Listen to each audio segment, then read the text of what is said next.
어느 날이었습니다. 저녁 시간에 재호와 수연이가 함께 와서 식사를 하던 중 조심스럽게 수연이가 이야기를 꺼냈습니다. 어머님, 제가 결혼 준비에 대해 조금 정리해 봤는데요. 요즘은 예단이나 예물은 그냥 상징적인 의미로만 주고받고 대신 실용적인 걸로 서로 맞추는 게 일반적이더라고요. 처음엔 그 말에 고개를 끄덕였습니다. 젊은 애들 방식이 다르겠거니 했지요. 하지만 그녀가 꺼내든 메모장에는 놀라울 만큼 세세하고 구체적인 요구들이 빼곡히 적혀 있었습니다. TV는 이 회사의 85인치 제품, 냉장고는 프렌치 도어에 와인셀러 기능이 있는 제품, 에어컨은 거실용 대형 벽걸이형으로 반드시 최신 모델이어야 한다고 마치 혼수가 아니라 쇼핑 리스트를 읊는 듯 했습니다. 그리고는 이런 말을 덧붙였지요. 어머님, 친구들은 예단으로 외제 가방 세트나 이태리 가전 세트를 받았다던데 저희는 그런 거 필요 없고 그냥 실속 있게 준비하면 될 것 같아요. 그 말의 실속이란 단어가 제 귀에는 너무도 무겁게 들렸습니다.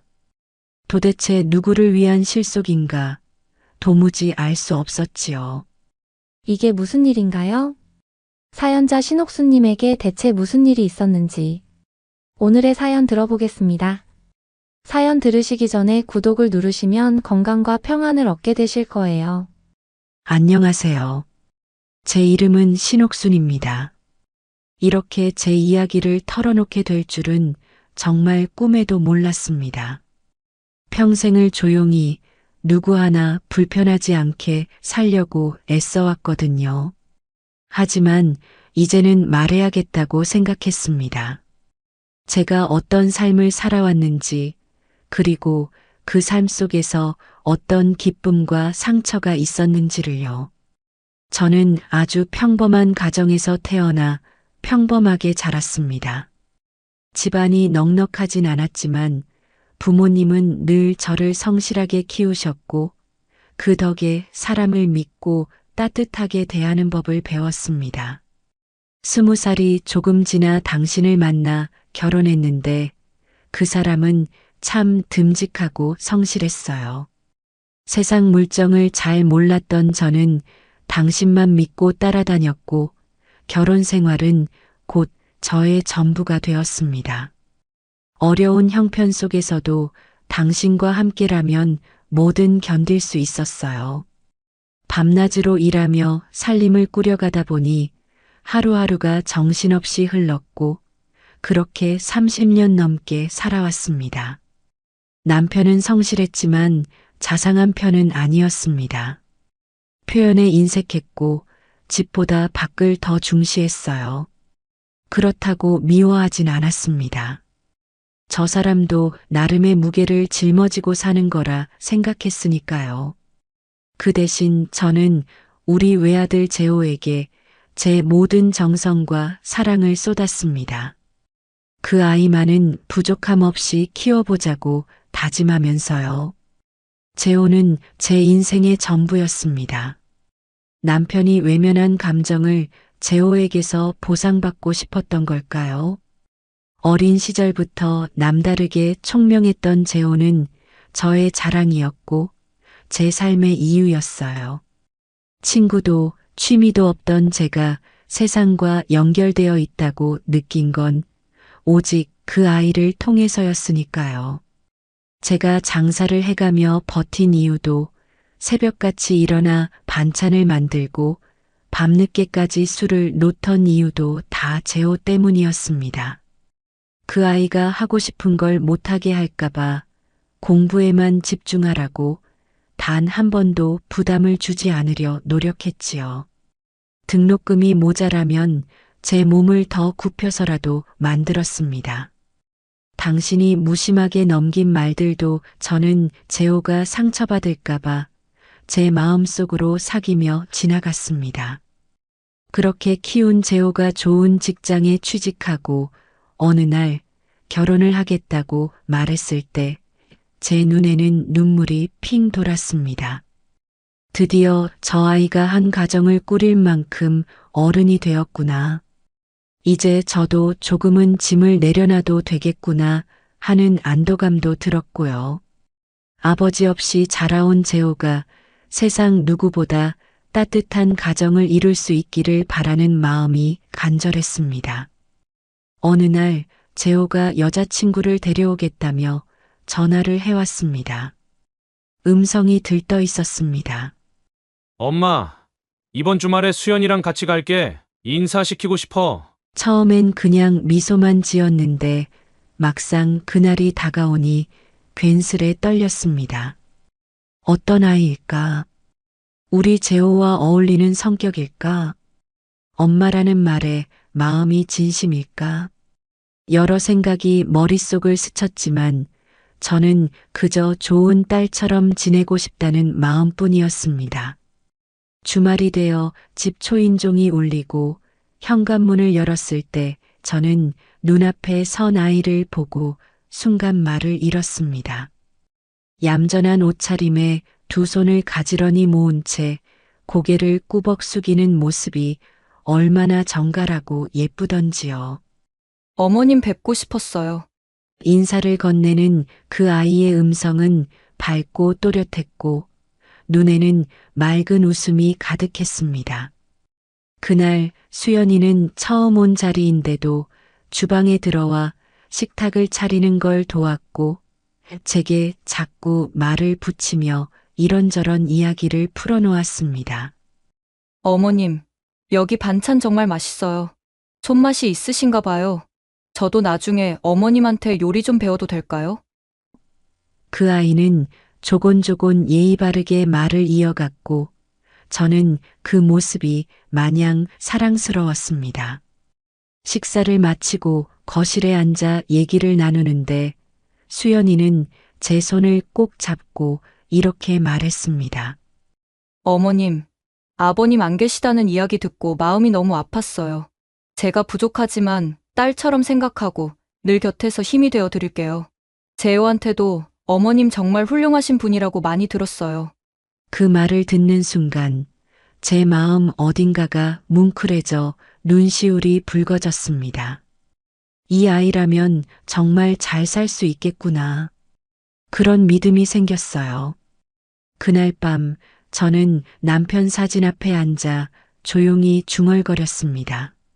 당신, 우리 재호가 이제 한 여자의 남편이 된대요. 그리고 저 아이 참 괜찮아요. 당신도 보면 마음에 들어 하셨을 거예요. 고맙게도 잘 자라줘서 이렇게 훌륭한 인연을 만나게 되었네요. 결혼을 앞두고 집안 분위기는 분주했습니다. 저도 마찬가지였지요. 예단이며 혼수, 신혼집 이야기들이 오가면서 가족끼리 함께 상의해야 할 일들이 하나둘이 아니었습니다. 처음엔 수연이가 큰 욕심 없는 아이라고 믿었기에 이 모든 과정이 순탄하게 흘러갈 거라고 생각했습니다. 하지만 그게 착각이었다는 걸 깨닫기까지는 오래 걸리지 않았습니다. 어느 날이었습니다. 저녁 시간에 재호와 수연이가 함께 와서 식사를 하던 중 조심스럽게 수연이가 이야기를 꺼냈습니다. 어머님, 제가 결혼 준비에 대해 조금 정리해봤는데요. 요즘은 예단이나 예물은 그냥 상징적인 의미로만 주고받고 대신 실용적인 걸로 서로 맞추는 게 일반적이더라고요. 처음엔 그 말에 고개를 끄덕였습니다. 젊은 애들 방식이 다르겠거니 했지요. 하지만 그녀가 꺼내든 메모장에는 놀라울 만큼 세세하고 구체적인 요구들이 빼곡히 적혀 있었습니다.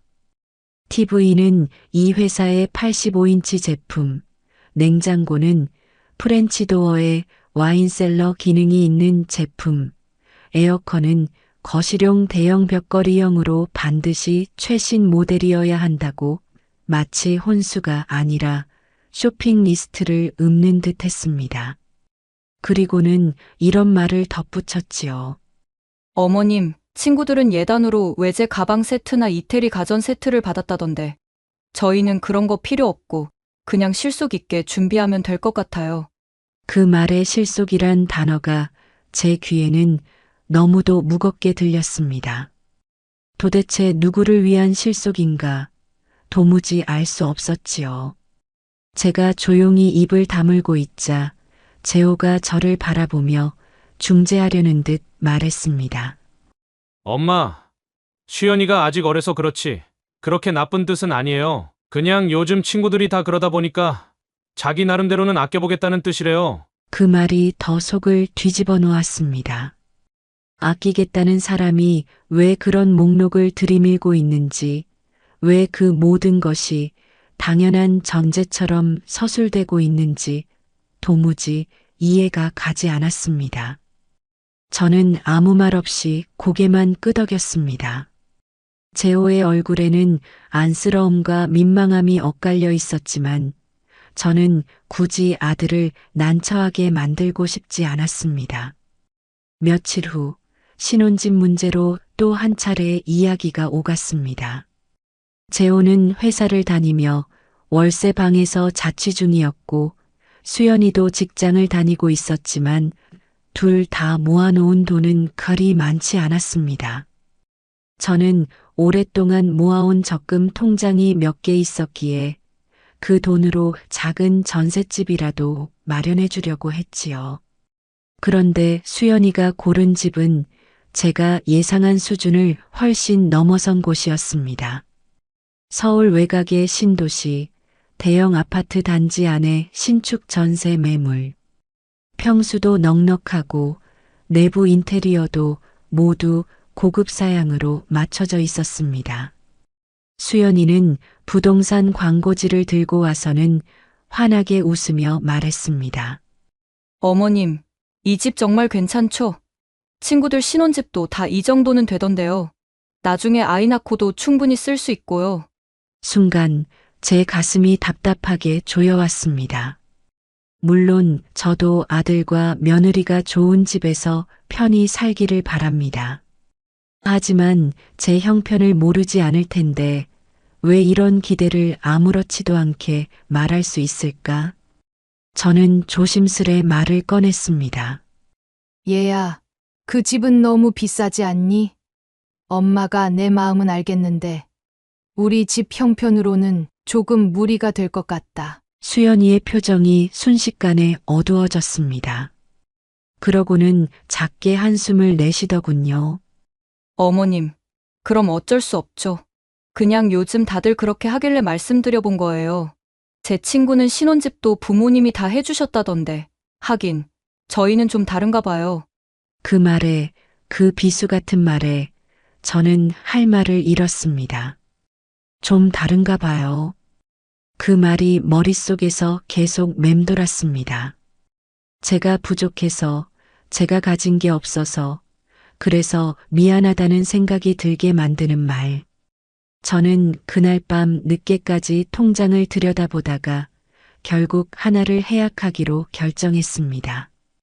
지금까지 쌈짓돈처럼 모아온 돈이었지만 아들의 미래를 위해서라면, 며느리와 평화를 위해서라면 괜찮다고 스스로를 위로하며 은행에 다녀왔습니다. 결혼식이 다가올수록 제 마음속에는 복잡한 감정이 하나둘씩 쌓여갔습니다. 수연이의 말 한마디, 표정 하나하나가 자꾸만 머릿속에 박혀 내려앉았습니다. 제게 등을 돌린 채 스마트폰을 만지작거리며 대충 예단보를 던지는 모습, 친구들과의 단체 채팅방에 몰두하느라 대화에 집중하지 않는 태도, 그리고 제 손에 들려있는 물건을 받아들고도 제대로 고맙다는 인사조차 하지 않던 순간들. 어쩌면 제가 민감하게 반응하는 것일지도 모른다는 생각도 했습니다. 요즘 아이들은 다 그런 거라고, 예의 범절에 대한 생각이 다르다고, 세상이 변한 거라고. 그렇게 생각하면 마음이 좀 편할 줄 알았지만 마음 한켠의 그 꺼림칙함은 도무지 사라지지 않았습니다. 결혼식 당일 저는 곱게 차려입은 수연이가 신부 대기실에서 환하게 웃으며 하객들과 사진을 찍는 모습을 멀리서 지켜보았습니다. 주변 사람들은 모두 수연이를 칭찬했습니다. 요즘 보기 드문 단아한 신부라고, 예쁘게 웃는 게 참 마음에 든다고. 그 말을 들을 때마다 저도 고개를 끄덕였지만 속으로는 이상하게 마음이 무거웠습니다. 식이 시작되고 재호가 입장할 때 저는 눈물이 왈칵 쏟아졌습니다. 저 아이가 이제 가정을 꾸리는구나. 제가 할 일은 끝났구나. 그렇게 생각하면서도 마음속 한구석은 아련하게 허전했습니다. 축복의 시간이어야 할 순간에 자꾸만 어딘가에서 싸늘한 기운이 스며들어 오는 듯 했습니다. 결혼식이 끝나고 피로 연장에서 하객들과 인사를 나누던 중이었습니다. 수연이가 받은 축의금 봉투를 하나하나 세어보며 몰래 주머니에 넣는 모습을 목격했을 때 저는 심장이 철렁 내려앉았습니다. 마치 누가 주판을 튕기듯 날카로운 눈으로 봉투 두께를 짐작하고 조심스럽게 봉투 모서리를 만져보던 그 손길에서 저는 참을 수 없는 싸늘함을 느꼈습니다. 그 모습은 마치 준비된 사람이 아니라 기회만 엿보는 사람 같았습니다. 저는 그 장면을 본 후로 다시는 예전처럼 마음 놓고 수연이를 바라볼 수 없게 되었습니다. 물론 그 순간에도 저는 속으로 수백 번 제 자신을 다독였습니다. 아직은 모른다고, 이제 막 결혼식을 마친 아이라 긴장한 탓이라고, 한 번만 더 믿어보자고. 하지만 그날의 그 찰나의 순간은 제 마음속 깊은 곳에 무언가를 남겼습니다. 그리고 저는 어렴풋이 알았습니다. 이 결혼이 단지 기쁨만으로 끝나지 않을 거라는 걸요. 결혼식이 끝나고 수연이는 제 며느리가 되었습니다. 아들 재호는 회사 근처로 전셋집을 구해 신혼살림을 차렸고 저는 기꺼이 그 집에 가전제품이며 가구, 기본 생활용품까지 하나하나 챙겨 넣었습니다. 며느리의 바람대로 새 제품으로 맞춰주었고 재호가 조금이나마 편하게 살 수 있기를 바라는 마음에서였지요. 속이 텅 빈 것 같은 느낌은 있었지만 겉으로 티내지 않고 애써 웃었습니다. 이제는 제 몫을 다했으니 그저 조용히 물러나 있자 다짐하기도 했습니다. 하지만 결혼 후 생각지도 못한 일이 너무도 빨리 제 마음을 흔들어 놓았습니다. 첫 명절, 설날이 다가오고 있었습니다. 저는 늘 그랬듯 며칠 전부터 장을 보고 한상 차릴 재료를 준비해 두었습니다. 전 부칠 재료, 갈비, 나물, 떡국 재료까지 빠짐없이 준비하며 속으로 생각했지요. 이번 명절엔 며느리 수연이와 나란히 서서 전도 부치고 이야기꽃도 피우며 정을 쌓겠구나. 그날만 기다렸습니다. 제법 큰 냄비에 국을 끓이면서 수연이 어릴 때 명절 풍경은 어땠을까 궁금하기도 했습니다. 그렇게 함께 명절을 보내면 더 가까워질 수 있겠지 싶었거든요. 하지만 설날 아침 대문 앞에서 만난 수연이의 모습은 제 기대를 단숨에 무너뜨렸습니다. 양손은 텅 비어 있었고 어깨에 걸친 가방만 휑하게 흔들릴 뿐이었습니다. 상자 하나, 과일 바구니 하나 하다못해 떡 한 조각도 없었습니다. 어머님, 죄송해요. 도로가 너무 막혀서요. 늦게 도착했어요. 밝게 웃으며 인사를 건넸지만 저는 순간 목이 꽉 매는 기분이었습니다. 집에 들어오며 옆에 선 아들 재호를 흘깃 쳐다보았지만 녀석도 눈을 피하기만 했습니다.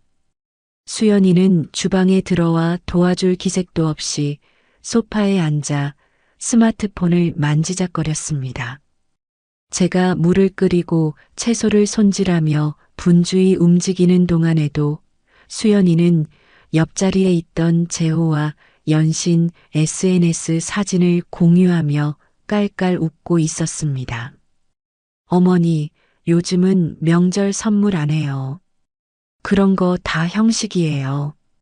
진심이면 되는 거 아닌가요? 라며 대수롭지 않게 말하는 수연이의 태도는 제 가슴을 옥죄는 듯 했습니다. 그런 말이 진심이라면 왜 그리 가볍고 무심하게 들렸는지 모르겠습니다. 저는 애써 웃으며 그래, 너희들 마음만 있으면 됐다며 지나갔지만 그날의 상은 제게 기쁨보다 서운함이 더 컸습니다. 저 혼자 끙끙거리며 전을 굽고 제사 음식을 나르고 상을 차리는 동안 수연이는 거의 손 하나 까딱하지 않았습니다. 무릎을 굽혀 인사를 드릴 때도 마지못해 형식적으로만 했고 집안 어른들과 마주칠 때는 공손한 말보다 네 하는 단답뿐이었습니다. 처음 보는 친척들도 많아 긴장했겠거니 그렇게 이해하려 했습니다. 하지만 마음 한구석에 자꾸만 생채기가 남았습니다. 명절이 끝난 뒤에도 수연이의 태도는 변하지 않았습니다. 아니, 오히려 갈수록 더 무심하고 건조해졌습니다. 결혼한 지 한 달이 채 지나지 않아 수연이에게서 전화가 걸려왔습니다. 어머님, 재호 월급날까지 아직 며칠 남았는데 이번 달에 이것저것 지출이 많아서요. 혹시 조금 도와주실 수 있을까요? 저는 그 말을 듣는 순간 당황스러움을 감추지 못했습니다. 아니, 겨우 결혼한 지 몇 주 되지도 않았는데 벌써부터 생활비가 부족하다니. 하지만 아들이 어렵다는데 손 놓고 있을 수는 없었습니다. 통장에서 몇십만 원을 꺼내 봉투에 담아 재호 편에 보냈습니다. 그게 시작이었습니다. 이후로 매달 수연이는 전화를 걸어 비슷한 말을 반복했습니다. 어머님, 이번 달도 빠듯하네요. 저희 아직 정착이 안 돼서요. 어머님이 한 번만 더 도와주시면 정말 감사하겠습니다. 처음엔 진심이라 믿었습니다. 그래서 반찬도 챙기고 쌀도 나눠주고 김장 김치도 따로 담가 보냈습니다. 봉투도 빠지지 않았습니다. 그런데 이상하게도 그 아이에게선 고맙다는 말이 점점 사라졌습니다.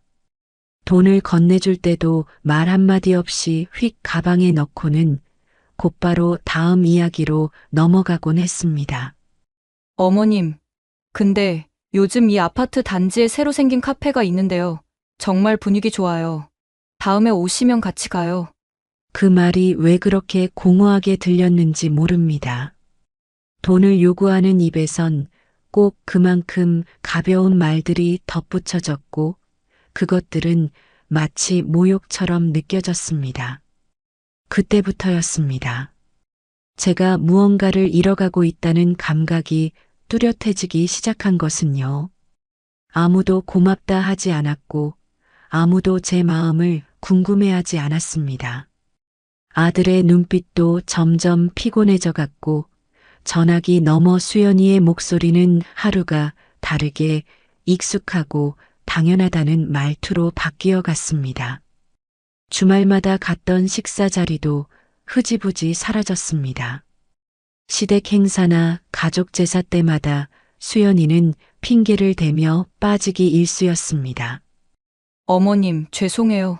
그날 중요한 프로젝트 회의가 잡혀서요. 아니면 몸이 너무 안 좋아서 하루 종일 누워 있어야 할 것 같아요. 심지어는 친구 커플과 글램핑 약속이 있다고 아예 연락도 없이 불참하는 일도 생겼습니다. 그럼에도 저는 아무 말도 하지 않았습니다. 아니, 하지 못했습니다. 재호가 힘들어질까봐, 아들이 중간에서 눈치 보며 괴로워할까봐 그냥 모든 걸 참았습니다. 속으로는 울고 있었지만 겉으로는 웃었습니다. 아들이 잘 살아가는 게, 그 아이가 행복한 게 제겐 전부였으니까요. 하지만 그렇게 꾹꾹 눌러 담았던 마음이 어느 날 참을 수 없을 만큼 부풀어 오른 순간이 왔습니다. 제 생일이었습니다. 작년까지만 해도 재호가 조그마한 케이크라도 사들고 와서 노래도 불러주고 늦은 밤까지 옛 이야기를 나누던 날이었지요. 그런데 그날 집 초인종은 하루 종일 울리지 않았고 전화도 오지 않았습니다. 저녁이 다 돼서야 재호에게서 문자가 왔습니다. 엄마, 오늘은 못 가요. 수연이 몸이 안 좋아서요. 근처 빵집에서 케이크 하나 보냈어요. 맛있게 드세요. 그 문자와 함께 온 케이크는 마치 아무 마음 없이 던져진 돌덩이 같았습니다. 포장을 풀며 눈물이 났습니다. 이게 내가 받는 생일 선물인가? 아들의 부재, 며느리의 무관심, 그리고 차디찬 방안의 적막함. 그 모든 게 한꺼번에 제 가슴을 짓눌렀습니다. 그날 밤 저는 혼자 밥상을 차렸고 조용히 남편의 사진 앞에 앉았습니다. 여보, 나 너무 지쳤어요. 당신이 살아 있었으면 이런 일도 막아줄 수 있었을까요? 당신 없이 재호 혼자 키운다고 아등바등 살아온 세월이 이렇게 허무할 줄은 몰랐어요. 그리고 그 허무함은 갈수록 깊어져 갔습니다. 사람들은 병이라는 걸 나이 들어 자연스레 오는 통과 의례쯤으로 생각하지만 그게 막상 제 몸에 찾아왔을 때 저는 처음으로 심장이 뚝 떨어지는 듯한 두려움을 느꼈습니다. 아파도 약 몇 알이면 낫고 피곤해도 하루 이틀 쉬면 괜찮아지던 그 몸이 어느 날 아침부터 이상하게 말을 듣지 않았습니다. 가슴이 조여들듯 답답하고 숨을 쉬는 것도 힘들어졌습니다. 처음엔 단순한 감기겠거니 했지만 몸은 점점 더 버티지 못했고 결국 동네 병원에서 대학병원으로의 정밀검사를 권유받았습니다. 대학병원에서 내린 진단은 스트레스성 협심증과 극심한 위염, 그리고 전반적인 면역력 저하였습니다. 의사는 당분간 절대 안정을 취해야 한다고 했습니다. 입원 수속을 밟으며 제 몸 하나도 제대로 돌보지 못하고 여기까지 온 세월이 서글퍼 눈물이 났습니다. 병실 침대에 누워 천장을 바라보는데 내내 바쁘기만 했던 삶이 스쳐 지나갔고 문득문득 남편 없이 홀로 버텨온 지난 세월이 너무도 외롭고 버거웠다는 걸 이제야 인정하게 되었습니다. 재호는 회사를 조퇴하고 급히 병원으로 달려왔습니다. 새하얀 얼굴로 문을 열고 들어온 그 아이는 침대 옆에 털썩 주저앉아 손을 꼭 쥐었습니다. 엄마, 미안해. 내가 좀 더 일찍 알아챘어야 했는데. 그렇게 말하며 울먹이는 얼굴을 보니 그 순간만큼은 모든 서운함이 사라지는 듯 했습니다. 그래, 내 아들은 여전히 내 곁에 있구나. 하지만 그 따뜻함은 오래가지 않았습니다. 병실 문이 열리고 수연이가 들어섰을 때 그녀의 표정엔 당황함도 미안함도 없었습니다. 어머님 괜찮으시대요? 목소리는 들리지만 눈은 스마트폰에 고정돼 있었고 병실 안을 슬쩍 둘러본 후엔 별말 없이 한쪽 소파에 앉았습니다. 분위기를 풀어보려는 재호의 질문에도 건성으로 대답했고 제가 앓고 있는 병명이나 상태에 대해서는 관심조차 없어 보였습니다. 며느리라는 이름을 달고 있는 사람이 이토록 무심할 수 있다는 사실에 저는 다시 한번 마음 깊이 저려오는 통증을 느꼈습니다. 입원 중인 어느 날이었습니다. 진통제를 맞고 잠들었다가 희미하게 깨어나는 순간 병실 커튼 너머로 수연이의 목소리가 들렸습니다. 어머님 병원비는 실비보험 처리되겠지? 그런데 우리 다음 달 카드값 진짜 큰일이야. 어차피 어머님 병원에 계시는 동안 생활비도 덜 나갈 텐데. 이번에 좀 어머님께 말씀드려서 보태달라고 하면 안 돼. 그 목소리는 너무나 또렷하고 가벼웠습니다. 병실 안에 있는 제가 들을 수 있으리라곤 전혀 생각지 않은 채 내뱉은 말투. 저는 눈을 감은 채 그 말을 들으면서 심장 깊숙한 곳까지 차가운 바늘이 박히는 듯한 고통을 느꼈습니다. 사람이란 게 정말 이럴 수 있는 걸까? 제가 병든 지금 이 순간 그 아이에게는 제 건강보다 카드값이 더 중요한 문제였던 겁니다. 제가 그 아이를 위해, 우리 아들을 위해 감내했던 그 모든 희생들이 너무도 덧없게 느껴졌습니다. 제호의 월급날마다 봉투를 쥐어 보내던 날들, 반찬과 쌀을 담아 나르던 팔, 제 속을 썩이면서도 모른 척하고 넘겼던 순간들, 그 모든 것이 이토록 가볍게 무시당하고 있다는 현실이 숨 막히도록 절망스러웠습니다. 며느리는 결국 남이라는 그 말, 그때 처음으로 머릿속에 맴돌기 시작했습니다. 아직 입으로 꺼낼 수는 없었지만 제 마음 깊은 곳 어딘가에서 무언가가 무너지고 있다는 느낌만큼은 분명했습니다. 며칠 후 제 퇴원을 앞두고 있었던 날, 저는 가슴을 부여잡고 병원 로비에서 쓰러지고 말았습니다. 이른 퇴원을 고집하다 발생한 과로성 쇼크였습니다. 응급실로 실려간 저를 본 재호는 병원 복도에서 통곡했습니다. 엄마, 제발 정신 좀 차려줘. 하지만 그 와중에도 수연이는 병원에 오지 않았습니다. 재호가 수차례 연락을 했지만 수연이는 중요한 일이 있어서 곧 마무리되면 간다는 말만 반복했습니다. 나중에 알게 된 사실은 수연이가 친구들과 백화점 쇼핑을 하고 있었다는 것입니다. 고급 레스토랑에서 식사를 즐기며 찍은 사진이 그녀의 SNS에 올라와 있었고 댓글에는 부럽다, 여유 있어 보여 같은 말들이 주르르 달려 있었습니다. 그걸 본 순간 저는 더 이상 눈물조차 나오지 않았습니다. 제 삶에서 무언가가 완전히 끝나버린 느낌이었습니다. 제가 다시 병실에 누워 있을 때 재호는 제 손을 꼭 잡고 말했습니다. 엄마, 이제부터는 내가 엄마 지킬게. 정말이야. 저는 그 말에 고개를 끄덕였지만 속으로는 말했습니다. 그래, 이제는 나도 나를 지켜야 할 때다. 이 아이 하나 믿고 살아온 세월은 충분했다. 앞으로는 나를 위해 살아야겠다고 그렇게 마음속 깊이 결심하게 되었습니다. 그날 이후 저는 더 이상 수연이라는 이름에 기대하지 않기로 했습니다. 인간적인 기대도, 정에 대한 미련도 아무것도 남기지 않기로 했습니다.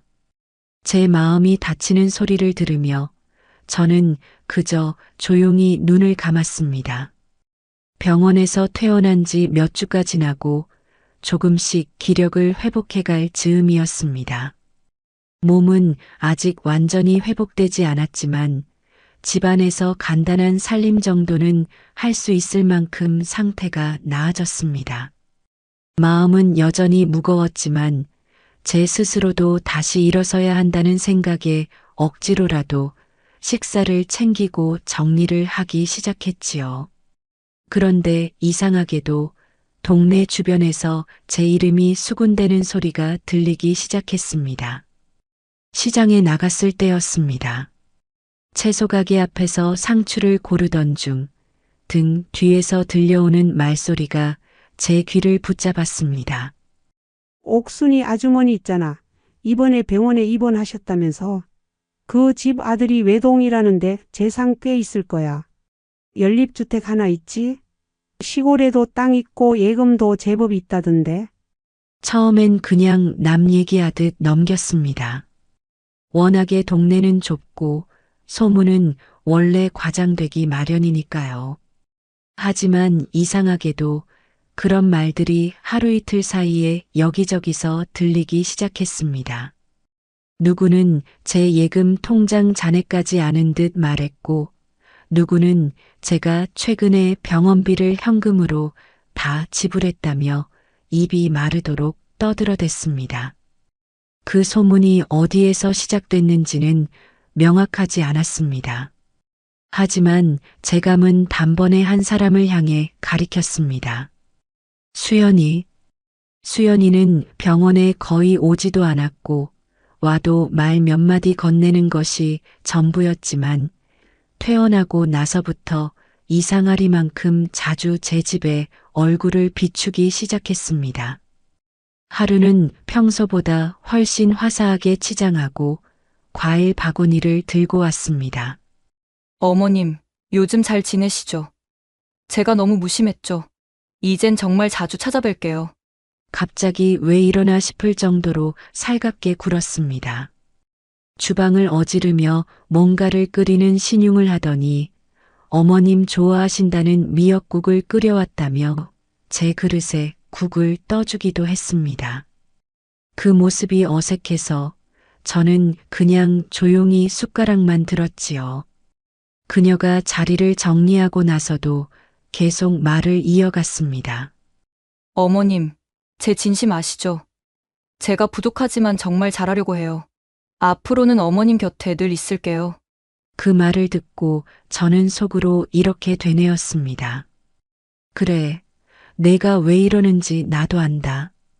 요즘 나를 둘러싼 그 수상한 말들, 너 아니면 누가 퍼뜨리겠니? 그리고 이 연극 같은 살가움, 그 목적이 무엇인지 너무도 뻔하다. 내 통장 숫자가 내 눈에는 얼마나 탐나 보이니. 며칠 후 수연이는 다시 저를 찾아와 이번엔 옷장 정리를 해드리겠다고 나섰습니다. 평소라면 쳐다보지도 않았을 제 낡은 잠옷을 꺼내들고는 어머님, 이런 거 입지 마세요. 제가 좋은 거 하나 사다 드릴게요라며 호들갑을 떨었습니다. 그러더니 불쑥 이런 말을 꺼냈습니다. 어머님, 혹시 유언장 같은 건 써두셨어요? 그 말을 들은 순간 저는 젓가락을 놓고 조용히 그녀를 바라보았습니다. 수연이는 당황한 듯 손사래를 치며 말했지요. 아, 오해 마세요. 그냥 혹시라도 어머님이 불편하시면 뭐, 그런 거 미리 정리해두는 게 요즘은 다들 그렇다길래요. 그 순간 저는 느꼈습니다. 이 아이는 더는 숨기지도 않는구나. 이제는 노골적으로 덤벼들겠다는 거구나. 다음 날 아침 수연이는 다시 집에 들렀습니다. 이번엔 재호와 함께였지요.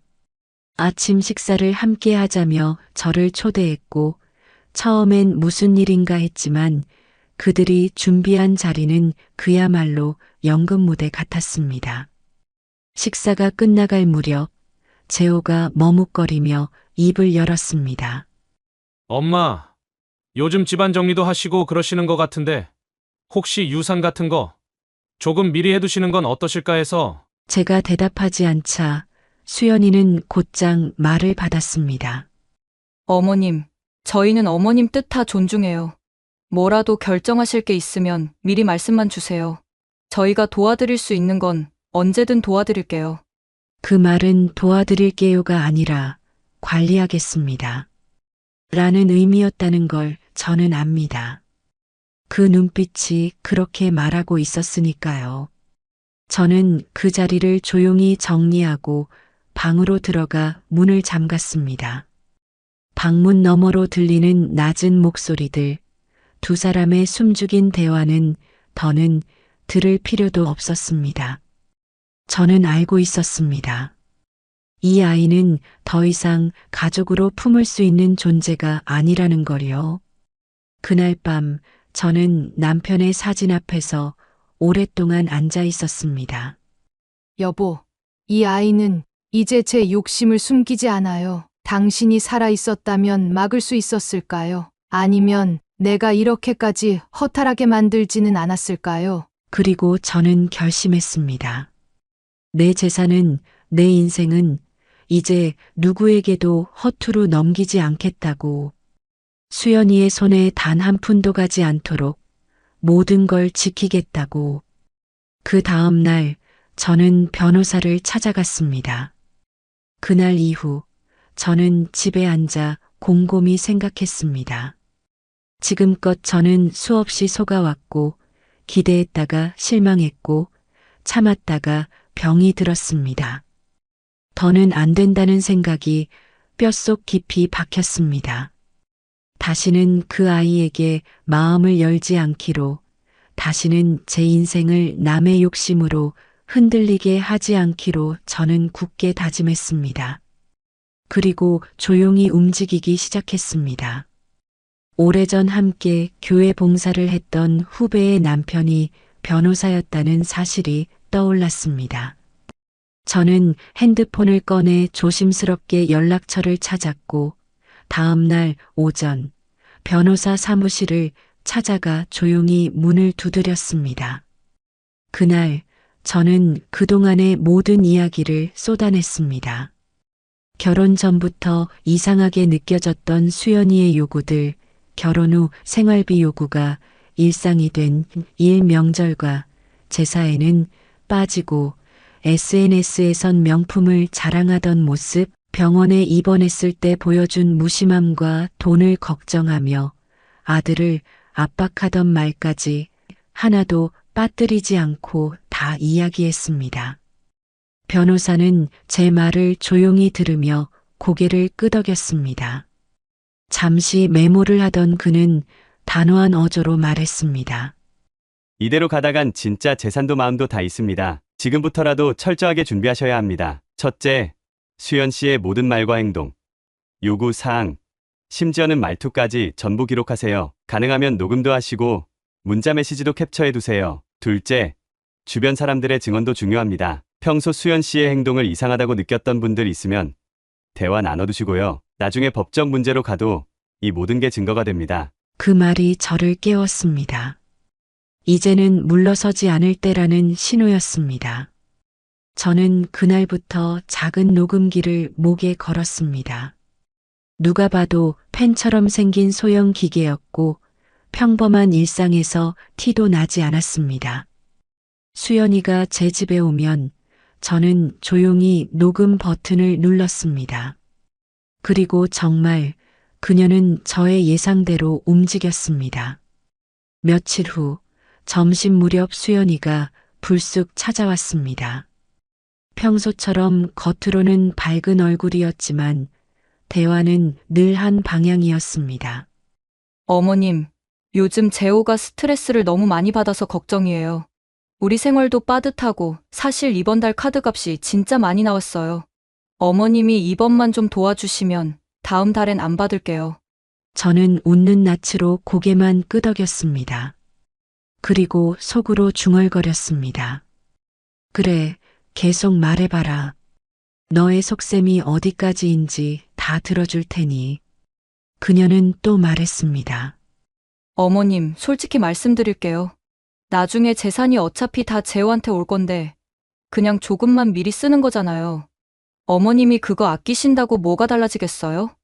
그 순간 제 손 안에 녹음기를 쥔 손가락에 힘이 들어갔습니다. 이게 바로 그 아이의 본심이구나. 내 인생을, 내 노후를 이토록 우습게 보고 있었구나. 저는 조용히 고개를 끄덕였습니다. 그래, 잘 기록되었다. 그날 저녁 수연이는 문자 메시지를 보냈습니다. 어머님 아직 이번 달 생활비 안 보내주셨어요. 설마 잊으신 거 아니시죠? 요즘 어머님 얼굴 못 뵈니 더 보고 싶네요. 그 뻔뻔한 말투에 손이 부들부들 떨렸지만 저는 그 문자도 곧바로 캡처했습니다.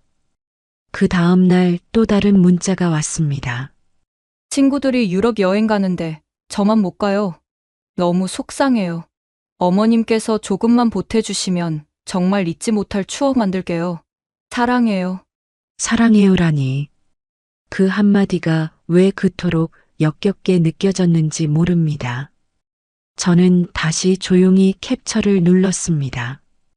그리고 그 다음 주말, 수연이는 제 집에 와서는 아무렇지도 않게 말했습니다. 어머님, 요즘 왜 은행 자주 다니세요? 저희 몰래 뭐 숨기시는 거 아니죠? 저희도 알아야죠. 어머님 아들이잖아요. 전부 우리 거 되는 건데 왜 그러세요? 그 순간 저도 더는 참지 않았습니다. 내가 가진 게 내 거라는 생각. 그거부터 고쳐라. 내가 무슨 권리로 남의 인생을 계산하고 있니? 너한테 내 재산은 단 한 푼도 돌아가지 않는다. 수연이의 얼굴이 그 자리에서 얼어붙었습니다. 그리고는 이내 소리를 질렀습니다. 어머님, 그렇게 나오시면 저도 가만 안 있어요. 법대로 갈 거예요. 아시겠어요? 그래. 그 말 잘 들었다. 내가 그렇게 나오길 기다렸거든. 그날 밤 저는 변호사에게 녹음 파일과 문자 캡처들을 정리해서 전달했습니다. 변호사는 고개를 끄덕이며 말했습니다. 이 정도면 충분합니다. 아주 강력한 자료가 될 거예요. 이제부터는 반격하셔야죠. 그 말을 듣는 순간 저는 희미하게 웃었습니다. 그래, 이제 시작이다. 더 이상 밀리지 않을 것이다. 내 인생을 지키기 위해서라도 나는 이제 싸워야 한다. 그리고 저는 마지막 결심을 했습니다.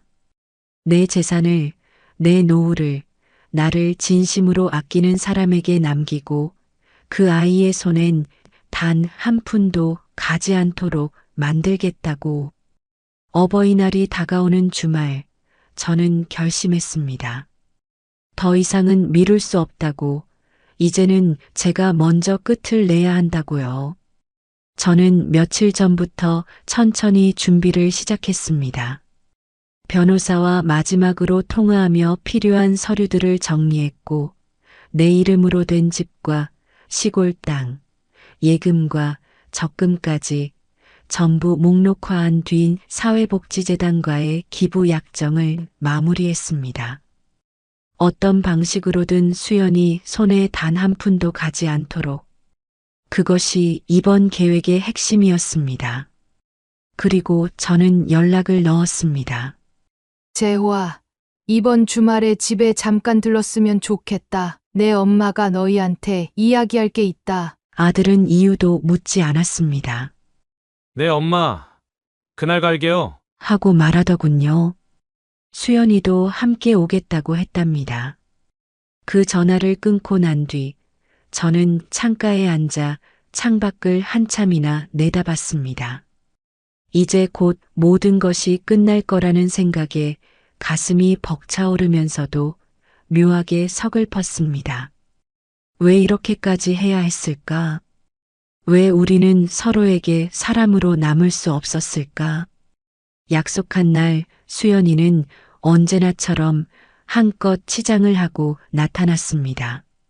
진주 귀걸이에 고급 블라우스, 새로 산 듯한 명품 백까지 어깨에 걸고 문을 열고 들어오면서 제 팔짱을 끼려 들었습니다. 어머님, 오늘따라 얼굴이 더 좋아 보이세요. 좋은 일 있으세요? 그 말에 저는 그저 미소만 지었습니다. 그래, 너 오늘이 마지막이다. 내가 나한테 웃으며 들이댈 수 있는 마지막 기회다. 재호는 수연보다 조금 늦게 도착했습니다. 얼굴이 어두웠습니다.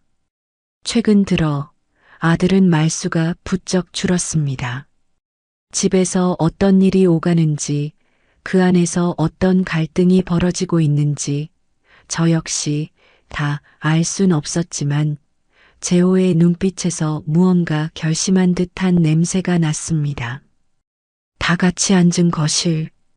저는 식탁에 서류 뭉치를 조용히 올려놓았습니다. 아이들은 무슨 일인가 싶어 저를 바라봤고 저는 깊은 숨을 들이마셨습니다. 재호야, 수연아, 오늘 너희를 부른 건 다른 이유가 아니야. 이제는 내 삶을 정리하려고 해. 이 집도, 시골에 있는 땅도, 은행에 있는 돈도 전부 다 사회에 환원하기로 했어. 순간 정적이 흘렀습니다. 재호의 눈이 휘둥그레졌고 수연이는 당황한 기색이 역력했습니다. 어머님, 지금 그게 무슨 말씀이세요? 수연이가 어이없다는 듯 웃었습니다. 그건 농담이시죠? 저는 조용히 서류 뭉치를 그녀 앞으로 밀었습니다. 사회복지재단과의 기부 약정서, 신탁계약서, 부동산 증여 포기 확약서, 공증된 법률 문서들이 한 장 한 장씩 깔려 있었습니다. 이건 농담이 아니야. 이미 다 마쳤어. 내가 살아있는 동안엔 연금으로 생활하고, 내가 떠나면 이 모든 자산은 복지 사업에 쓰이게 돼 있어. 순간 수연이의 얼굴이 바뀌었습니다. 그동안 부드럽던 눈매가 찢어지듯 일그러졌고 입술은 사색이 되더니 바로 고성을 질러댔습니다. 뭐라고요? 그게 말이 돼요? 어머님, 저희한테 한마디 상의도 없이 이런 결정을 하시면 어떡합니까? 이건 부당한 거예요. 말도 안 된다고요. 재호는 멍하니 제 서류를 바라보다 말문을 잃은 듯 고개를 떨구었습니다. 하지만 수연이는 점점 더 목소리를 높였습니다. 어머님, 이런 식으로 나오시면 저도 가만히 있지 않겠어요. 법대로 하자고요. 이건 저희 재산이에요. 아들 것이라고요. 저는 그제야 준비해둔 두 번째 봉투를 꺼내 들었습니다. 녹음 파일 목록, 문자 캡처, 통화 기록, 주변 사람들의 증언이 정리된 A사 문서 몇 장이 들어 있었습니다.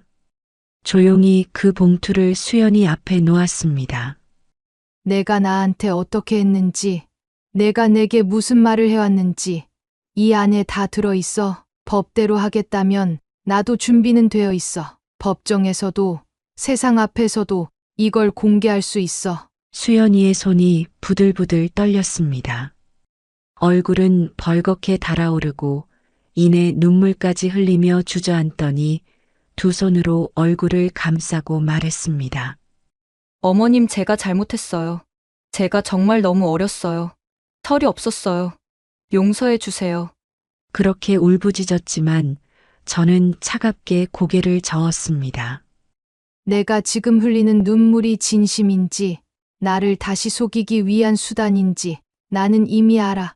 내가 내 앞에서 어떤 말을 해도 내 마음은 이미 다쳤다. 그것이 내 결론이다. 재호는 끝까지 아무 말도 하지 않았습니다. 아마 그의 침묵이야말로 진실을 깨달은 자의 고백이었겠지요. 아들의 눈에는 수치심과 후회의 기운이 가득했고 저는 그 얼굴을 바라보며 담담히 말했습니다.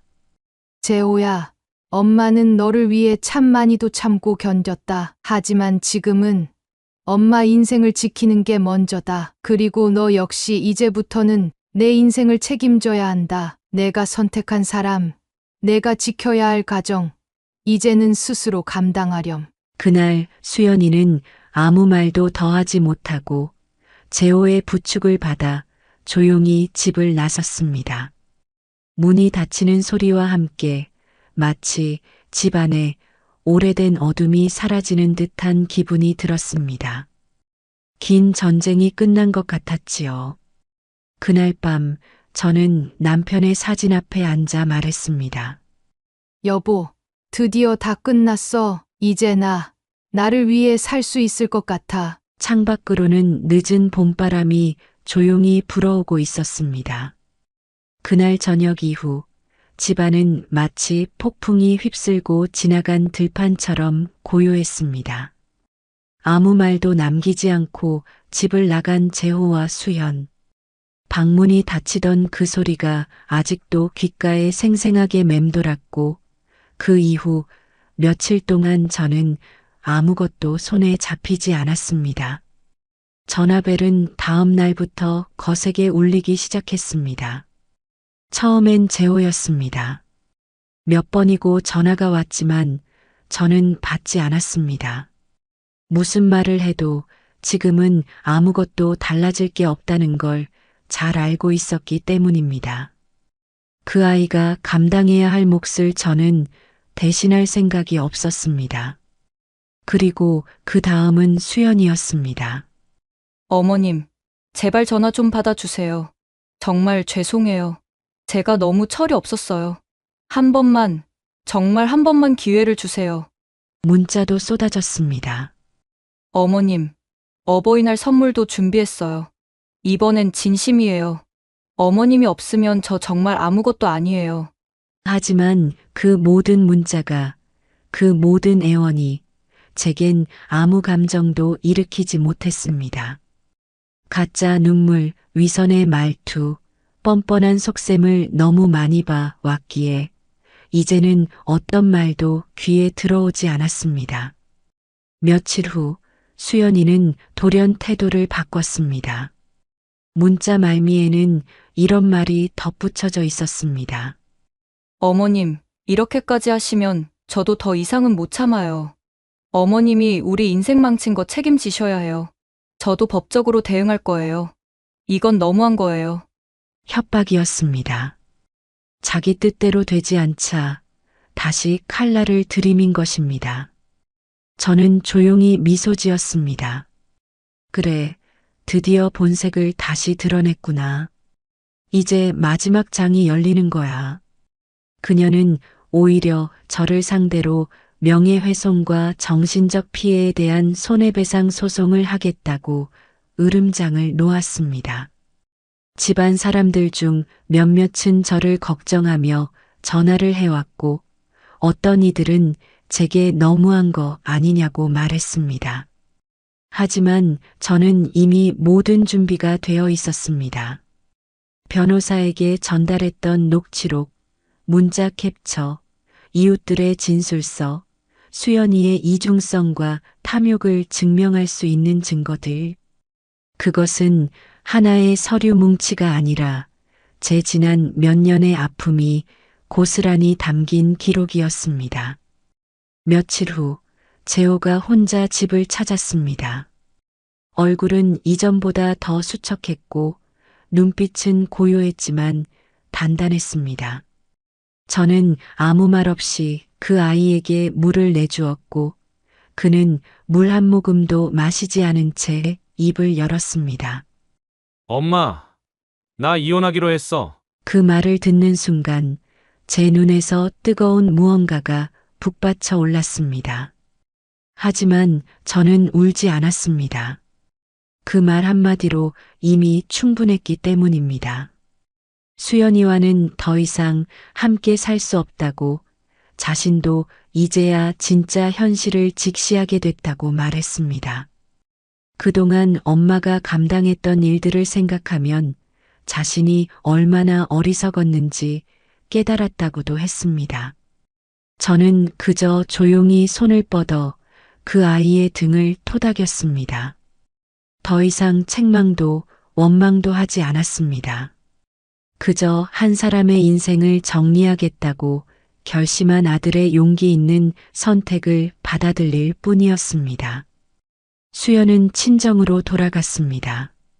처음엔 그 집에서도 당황한 기색이 역력했지만 시간이 지나면서 그녀의 실체가 하나둘 드러났고 더는 예전처럼 대접받지 못했습니다. SNS에는 더 이상 화려한 사진이 올라오지 않았고 친구들과의 사진도 사라졌습니다. 명품 가방 대신 그녀는 조용히 사라졌습니다. 재호는 한동안 연락을 끊고 살았습니다. 아버지 제사에도 오지 않았고 제 생일에도 편지만 보내왔습니다. 저에게 미안하고 부끄럽고 고마워서 차마 얼굴을 볼 수 없다는 내용이었습니다. 저는 그 편지를 읽고 조용히 웃었습니다. 괜찮다. 이제라도 바로 잡으면 된 거니까. 그리고 저는 집을 정리하기 시작했습니다. 남편과 함께 살아온 낡은 연립주택. 수없이 반찬을 만들던 부엌, 추운 날에도 손주 오기만을 기다리던 거실, 모든 것이 추억이었고 동시에 아픔이었습니다. 저는 그 집을 정리하고 경기도 외곽의 아담한 단독주택으로 이사했습니다. 조용하고 따뜻한 동네였습니다. 아침이면 햇살이 쏟아지고 창밖에는 아이들이 놀고 맞은편 할머니는 화분에 물을 주며 인사를 건넸습니다. 매일 아침 저는 따뜻한 커피를 내려 마셨습니다. 때로는 노래 교실에도 나가 트로트를 부르고 책 읽는 모임에서 소설 이야기를 나누기도 했습니다. 처음엔 어색했지만 조금씩 몸도 마음도 가벼워졌습니다. 어느 날 재호가 갑자기 방문했습니다. 엄마, 나 다시 시작할게. 이제는 엄마 걱정 안 끼치고 살게. 저는 웃으며 말했습니다. 그래, 그거면 됐다. 이제야 내 봄이 오는 것 같구나. 그날 밤 저는 창밖을 오래도록 바라보았습니다. 어둠 속에도 희미한 별빛이 반짝이는 걸 보며 이제는 정말 평화롭다고 느꼈습니다. 모든 걸 잃을 뻔했지만 가장 중요한 걸 지켜냈습니다. 내 존엄과 내 이름, 그리고 내 남은 인생. 그것이면 충분했습니다. 오늘의 사연 들으시고 어떤 생각이 드셨나요? 사연자분께 해주고 싶으신 말씀 있으시면 댓글 부탁드리고 구독을 누르시면 여러분께 내일 좋은 소식이 찾아올 거예요. 그럼 다음 사연에서 만나 뵙겠습니다. 감사합니다.